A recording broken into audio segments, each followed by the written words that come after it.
Hello everyone, this video is about physiotherapy management in orthopedic condition. One of my viewer asked me to make a video on this topic. So आपको क्या करना है, orthopaedic condition में जो आप PT management लिखना है आपको, वो आप जो भी मैंने स्टेप वाइज स्टेप लिखा है, आप स्टेप के अंदर जो भी आपको केस मिला है उस केस का आप लिख सकते हो। मैं एक जनरल आपको पीटी मैनेजमेंट बता रही हूँ जो कि आप किसी भी ऑर्थोपेडिक कंडीशन में अप्लाई कर सकते हो। सबसे पहले असेसमेंट एंड डायग्नोसिस।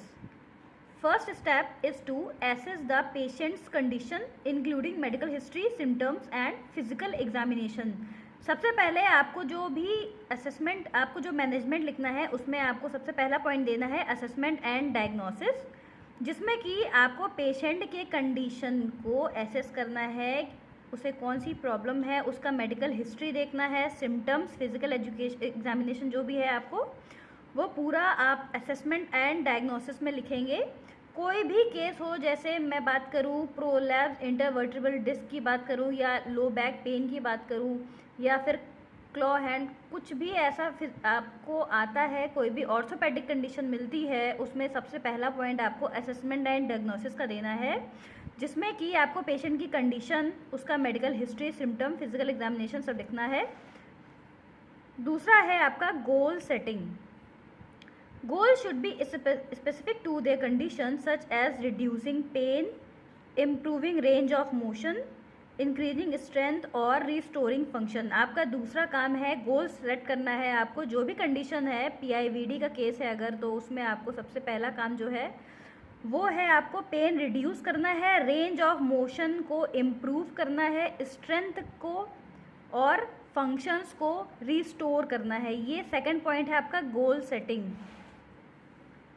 तीसरा है आपका ट्रीटमेंट प्लानिंग, जिसमें कि आपको जो भी मोडेलिटी या इंटरवेंशंस यूज़ करने हैं, जैसे आपको टेंस यूज़ करना है, आईएफटी यूज़ करना है, या फिर मैं बात करूँ शॉर्ट वेव डायथर्मी या एमडब्ल्यूडी, कुछ भी यूज़ करना है वो ट्रीटमेंट प्लानिंग में आ जाएगा। Various modalities and interventions depending on the condition such as exercises, manual therapy and modalities जैसे हीट, आइस, अल्ट्रासाउंड, जो भी मोडेलिटी आपको उस केस में यूज़ करना है। जो भी आपसे केस का पीटी मैनेजमेंट पूछा गया हो उस केस में आपको अल्ट्रासाउंड, हीट, आइस जो भी यूज़ करना है वो आप लिख सकते हो। चौथा है आपका pain management. Address pain through modalities like ice, heat और electrical stimulation as well as manual technique like massage और मैनिपुलेशन।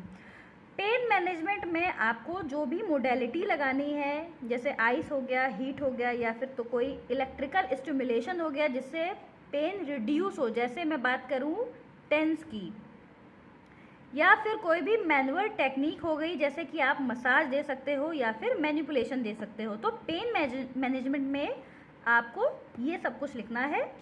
पेन मैनेजमेंट के बाद अब मैं बात करूंगी रेंज ऑफ मोशन एक्सरसाइजेस। कोई भी प्रॉब्लम हो उसमें आपको ROM एक्सरसाइज देना बहुत ज़रूरी है, जैसे initiate exercises to improve joint flexibility and range of motion. This might include stretching exercises specific to the affected joint and your muscle also. कोई भी केस हो, जो भी अफेक्टेड जॉइंट या फिर तो आपका अफेक्टेड मसल है, उस केस में आपको joint flexibility, range of motion को इम्प्रूव करना है, जो कि आप स्ट्रेचिंग एक्सरसाइजेस से भी कर सकते हो। तो रेंज ऑफ मोशन जो है वो आप गोनियोमीटर से चेक कर सकते हो कि उसका जो रेंज ऑफ मोशन है वो कितना इंक्रीज हुआ, क्या क्या उसे ईजीनेस आई है आपके पीटी मैनेजमेंट के बाद, वो सब आप इसमें लिख सकते हो। इसके बाद मैं बात करूंगी स्ट्रेंथ ट्रेनिंग की। These exercises should be progressive and tailor to the patient's ability. जो भी आप स्ट्रेंथ ट्रेनिंग दे रहे हो वो पेशेंट कर पा रहा है कि नहीं वो ज़्यादा ज़रूरी है, और प्रोग्रेसिव होना चाहिए। ऐसा नहीं होना चाहिए कि पेन और बढ़ता जा रहा है पेशेंट का आपके पीटी मैनेजमेंट के बाद, तो उस चीज़ का आप ध्यान रखिए। उसके बाद मैं बात करूंगी balance and proprioception training. Incorporate exercises to improve balance and proprioception, especially important for conditions affecting the lower extremity. अब आपका जो भी काम है, अगर कोई पेशेंट है वो बैलेंस मेंटेन नहीं कर पा रहा है या फिर तो प्रोप्रियोसेप्शन से रिलेटेड कोई प्रॉब्लम है, तो उस केस में जो भी आपको एक्सरसाइजेज देनी है वो आप उसका बैलेंस इम्प्रूव करने के लिए दे सकते हो।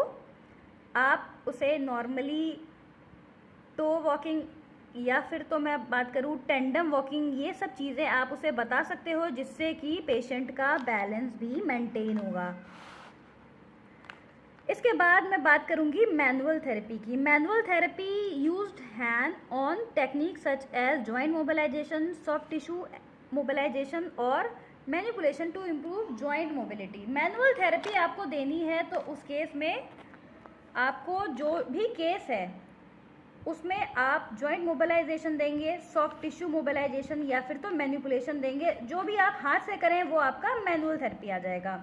लास्ट है education and home exercise programme. ये सबसे इम्पॉर्टेंट पॉइंट है क्योंकि पेशेंट के घर जाने के बाद आप उसे एक होम एक्सरसाइज प्रोग्राम बताएंगे जो कि वो आपके एब्सेंस में भी कर सकता है, उसके फैमिली मेम्बर्स उसकी हेल्प कर सकते हैं वो एक्सरसाइज कराने में। तो आपको होम एक्सरसाइज प्रोग्राम देना बहुत ज़रूरी है। Educate the patient about their condition, provide a customized home exercise program to reinforce gain made during therapy session। अब इसमें आपको क्या क्या करना है, पेशेंट को सबसे पहले तो एजुकेट करना है कि उसे एक्सरसाइज कौन कौन सी करनी है। आपको एक पूरा होम एक्सरसाइज प्रोग्राम उसे देना है, कितने दिनों में कितने घंटे या कितने मिनट आपको वो एक्सरसाइज करनी है।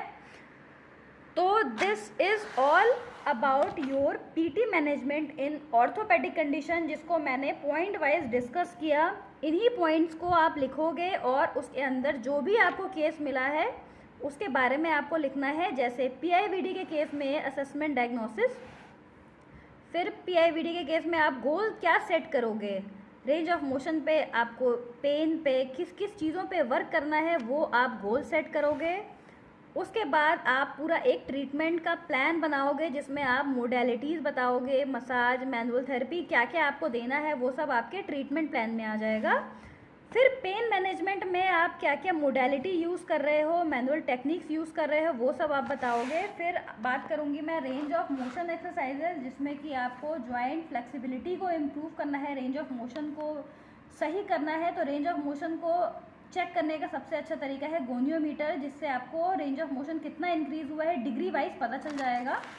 फिर है स्ट्रेंथ ट्रेनिंग। स्ट्रेंथ ट्रेनिंग में आपको प्रोग्रेसिव एक्सरसाइजेज बतानी है जिससे कि पेशेंट की एबिलिटी अच्छी हो, वो जो भी चीज़ नहीं कर पा रहा है वो ईजिली करना शुरू कर देगा। स्ट्रेंथ ट्रेनिंग बहुत ज़रूरी है। फिर है बैलेंस एंड प्रोप्रियोसेप्शन ट्रेनिंग, जिसमें कि आपको लोअर एक्सट्रीमिटी पे ज़्यादा ध्यान देना है। फिर है मैनुअल थेरेपी। मैनुअल थेरेपी में आपको जॉइंट मोबिलाइजेशन या फिर तो सॉफ्ट टिश्यू मोबिलाइजेशन या मैनिपुलेशन, जिससे कि आपकी जॉइंट मोबिलिटी अच्छी हो। लास्ट है होम एक्सरसाइज प्रोग्राम। ये सबसे इम्पॉर्टेंट है क्योंकि इसी के थ्रू आप पेशेंट को घर पे भी एक बता सकते हो कि क्योंकि आप 2 टाइम नहीं जा सकते किसी के भी घर, तो फिर आप क्या करेंगे, एक होम एक्सरसाइज प्रोग्राम बताएंगे जिससे के थ्रू उसे वो एक्सरसाइज कितनी बार रिपीट करनी है वो उसे पता रहना चाहिए। तो एग्ज़ाम में अगर ये आए तो आप इन्हीं पॉइंट के थ्रू आप अपना आंसर बता सकते हो। और आता भी है, लॉन्ग में ही आता है, PT management in orthopaedic condition. So this is all about. So thank you for watching my video.